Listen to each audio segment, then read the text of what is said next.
Jack, I've been charged with child pornography.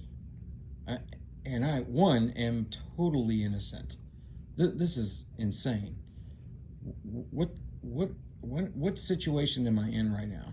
When you're charged with child pornography, whether it be on the federal level or the state, it usually starts out with a state investigation. Sometimes the FBI or other agencies get involved with the federal government, but it generally starts out with an allegation.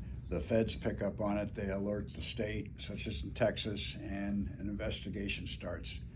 One thing they do, almost every single child pornography case I've ever had, is get a search warrant and come to your home early in the morning.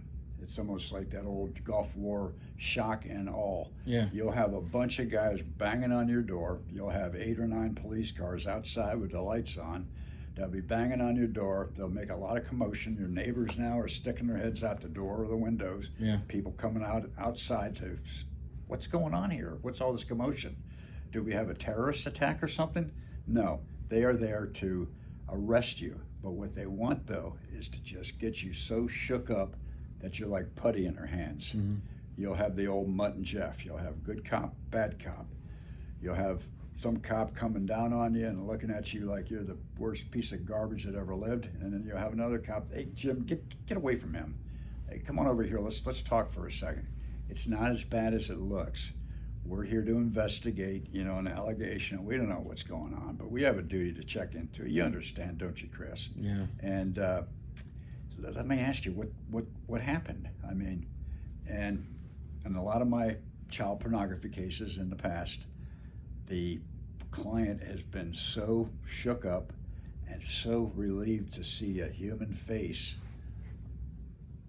talking to them like they're human, like they're possibly not beyond redemption, and they'll spill their guts. And they'll say, oh, I was looking at this, but I don't really like it that much. I was just curious, and I don't really think I did anything wrong, because many years ago I had a guy thought the end of the world had descended upon him because the cops were banging on his door early in the morning, and Mutt and Jeff, good cop, bad cop, and he started talking to talked to the nice guy, and he fessed up and everything else. And we did our investigation, and you know what, it turned out that he actually was innocent.